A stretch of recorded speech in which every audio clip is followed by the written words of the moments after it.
Hi, everyone. Thank you so much for being here for our second presentation in Maybe B. I'm excited to announce that our next presenter will be Jack Badinger, who worked with Professor Jeremy Johnson on a project called Haze, an experimental video game and narrative exploration and gameplay variability. Jack made a video that we're going to watch, so I'll share my screen and share that with everyone. If there's problems with audio, visual, just wave or send in the chat. After the video plays, we'll let Dr. Johnson, Jack's advisor, say a few words about working on the project, and then we'll have a Q&A where everyone will have the opportunity to ask Jack questions. If you have a question, if you could type it into the chat, then we'll read it to Jack aloud during the Q&A. Feel free to post it publicly or to write directly to me, Emma Wolk, and I can read that to Jack when we have time for Q&A. So without further ado, I'm going to start Jack's presentation.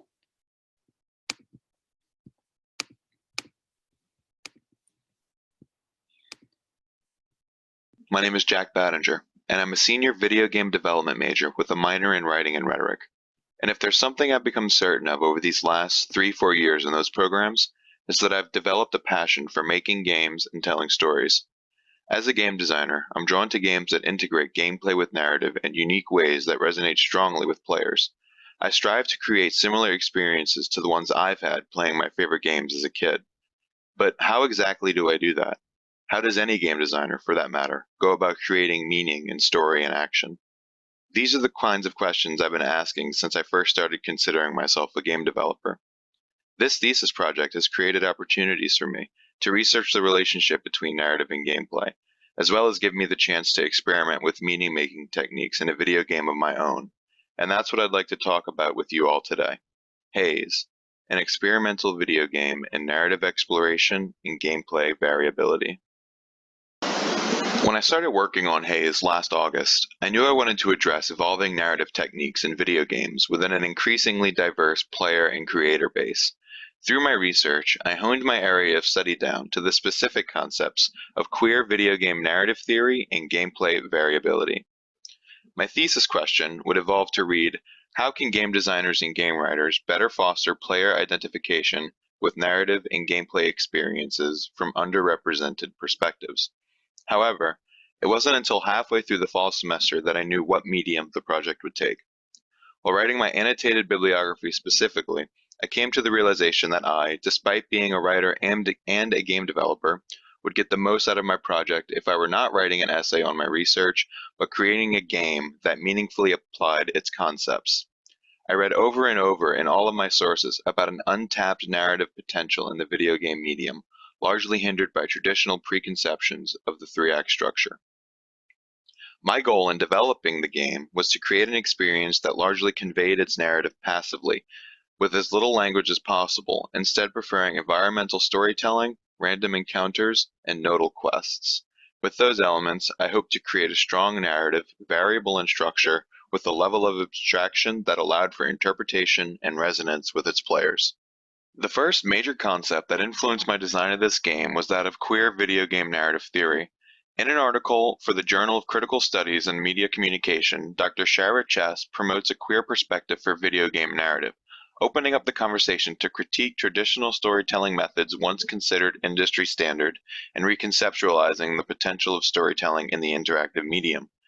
In the article, video game narratives are argued to differentiate from traditional media like popular prose, film, or theater by being constantly submerged in the story's middle, where a multitude of climaxes are not intent on necessarily bringing closure to the experience. Quests, challenges, chores, tasks, high scores, and the sheer open-ended nature of many role-playing and sandbox video games provide players with an abundance of satisfying climaxes. Take, for example, one of the most famous video game series ever, Super Mario Bros. In these platforming games, you play as Mario, hell-bent on rescuing Princess Peach from the flame-spitting turtle, Bowser. The pleasure in the Mario series, though, is not in its completion. Instead, it's in every dilatory denial of climax. As the player, we are secretly pleased to know that our princess is in another castle, because it prolongs the gameplay experience and offers another challenge to master. In regards to this project, I found this concept most insightful in its ability to enhance the frequent pleasures of video games by subverting traditional expectations of linear progression to create a more immediate connection with the player, making the experience less about beating or finishing the game and instead about the experience of play and identification with the narrative as a whole. Gameplay variability, or non-unilinearity, was the second major concept that influenced my design of Haze. In his book Story Playing, narratology scholar Dr. Sebastian Damisch provides a helpful guide to game designers and writers alike in creating dynamic narrative experiences that incorporate player input in meaningful ways. The fourth chapter of his book, Non-Unilinear Narrative in Video Games, characterizes video games as containing a multitude of narrative moments or nodal situations that designers manipulate to enhance the game's narrative effectiveness. Many games foster dynamic narrative progression by randomizing and diversifying their nodal situations with optional quests, open game worlds filled with collectibles, and environmental storytelling. One famous game example that includes all of these techniques is the recent Western RPG, Red Dead Redemption 2, where players live out their cowboy fantasies while non-player characters provide narrative encouragement, reminding them of the quest obligations without forcing them to complete objectives in a timely manner. The game also provides the illusion of a living space that the player can get lost in a number of ways as well. In regards to this project, this source provides a vocabulary to discuss creating variability in games, offering the blueprints to an unorthodox approach to narrative and gameplay. When it finally came time to start designing the game, it made the most sense that the thesis proposal take the form of a game design document. In it, I laid the foundation for a team-based development project that would assist me in creating a game with the techniques discovered during my research. But in order for the game to sufficiently satisfy the thesis question posed, the scope of the project itself increased. And since a game is a very complicated thing to build as it stands, I relied on a group of my specialized peers to contribute assets that could be used in it, especially as my focus is in production and writing, not in programming, design, audio, art, or 3D modeling. So I welcomed Brad, James, Maddie, Lily, and Thomas to the team and hit the ground running on Haze. Using the game design document as a rulebook for how to inform contributions to the thesis, my team and I met between November and January, developing a theme, story, and gameplay loop centered around the feeling of otherness experienced by someone marginalized, under social pressure, or against the norm. In the end, we decided that Haze would be an abstract stealth horror game developed in Unity 3D. Relying on queer narrative theory, we decided to set the game in an open-world environment for the player to explore and experience a chronology of nodes that creates their own unique storyline. Thanks to our team's artist, Lily, who even created an alien language for us to use in place of English, we were never short of concept art or ideas to chew on when designing the look and feel of this oppressive world. Each gameplay node was informed by our central theme of otherness, and presents dramatic set pieces that require individual interpretations by the player. To encourage the variability of gameplay during a playthrough of Haze, 2 optional puzzles were designed to be placed throughout the world and within certain nodal quests. To create the feeling of a living world that a player would want to spend time in, I also designed a dynamic day and night cycle with planetary rotations, a weather system with 3 unique behaviors, and unique enemy types that appear under certain conditions. I used the assets created by my designers and with my programmer and audio designer worked tirelessly in Unity to create the desired experiences. But as with all projects, there came a need to revise scope in order to preserve the quality of the game while staying true to the tenets set by my thesis research. For example, half of the originally slated maps and included content were cut, along with other features that would have otherwise eaten up valuable development time. Doing so was a difficult but necessary step in iterating on Haze and gave me time to further polish the work already being done. Before I show a short demo playthrough of a gameplay node in Haze, I first wanted to address the limitations of this project. Haze is not a project that looks to champion, fully convey, or implement any one particular concept and game structure that it is inspired by. This project is best viewed as an advanced exercise in collaborative game development where I not only direct and manage the production of the game, but also guide my team as we work to realize aspects of that philosophy.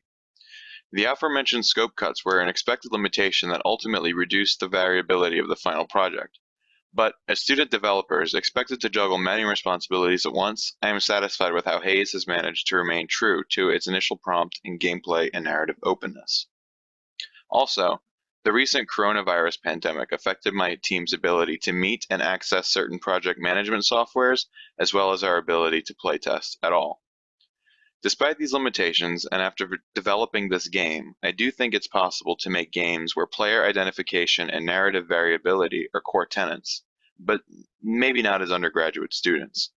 I would attest that queer video game narrative theory be a fundamental consideration in game design because of the insight it affords in marrying gameplay action with narrative action and transgressive experiences of immersion and climax for the player. And with that, I'd now like to share a demo of Haze with you all, one in which our protagonist stumbles through a gloomy city to discover a temple filled with alien creatures. This demo showcases one narrative node, enemy behaviors, puzzles, abilities, as well as dynamic weather and daylight patterns. Enjoy!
Jack, well, that was really, really amazing. Really, really Thank you. incredible. I have a lot of questions. I'm sure many of the audience members do as well. But first, I'm going to turn things over to Dr. Johnson to say a few things about working with you and tell us what it was like working on this project. But thank you so much. Yeah, so it was a pleasure to work with Jack. And by work with, I mean, he ran his ideas past me and then he ran around and put together a team and wrangled all of these other students who were sleep deprived and overworked and stressed out and got them to produce a ton of assets and do a ton of work on this game. Making games is not easy, and Jack is really good at it. And I think, I'm incredibly sad that I'm not going to get to be in a classroom with him again.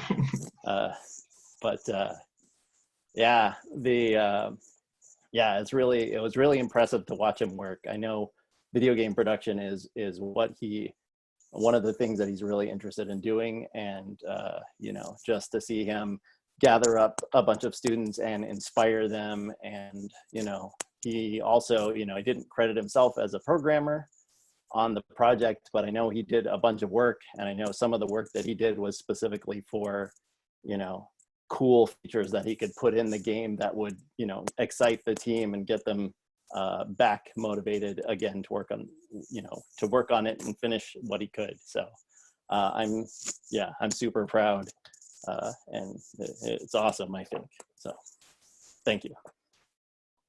The stole is in the mail, by the way.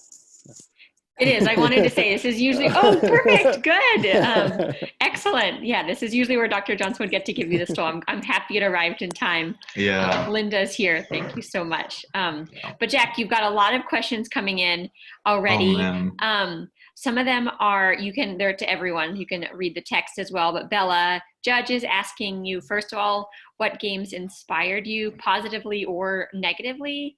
And also, what was the most challenging aspect?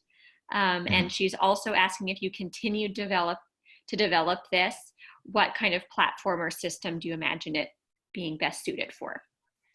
So I'll go in order. I think a game that definitely inspired me was this game called Inside. It's just this short indie game where, similarly to mine, there's no spoken language and there's this very abstract narrative with a lot of suggestive themes in it.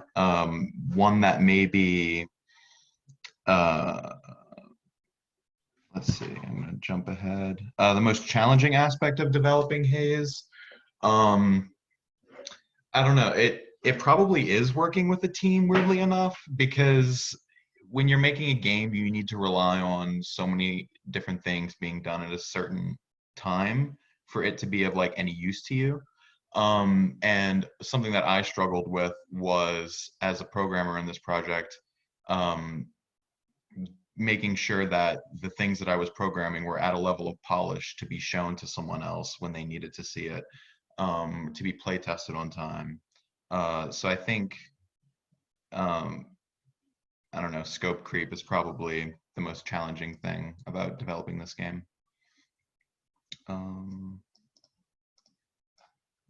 What are the advantages of working with a team? I didn't have to do everything by myself. It sort of felt like a cheat at first, but when I was sort of doing the prep course, I really took to heart that, like, I'm a writer, not a audio designer, and it would be unfair of me to force myself to make everything that you saw in that demo just then. I wouldn't have probably had half of it had I done all of this on my own, and it wouldn't have been nearly as probably impressive as it could be.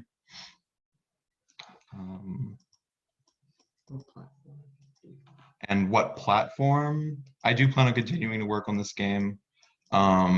It's like my prized possession in my portfolio right now. I think if I were to keep developing it, when I work in Unity, I just always develop with the PC in mind, just because that's what I think is easiest to test on and circulate. Yeah. Thank you. It was very fun working on this project. It really was incredible. And if any of Jack's team is here, it really was it's a Yeah. beautiful Yeah, I want to thank my team, product. obviously.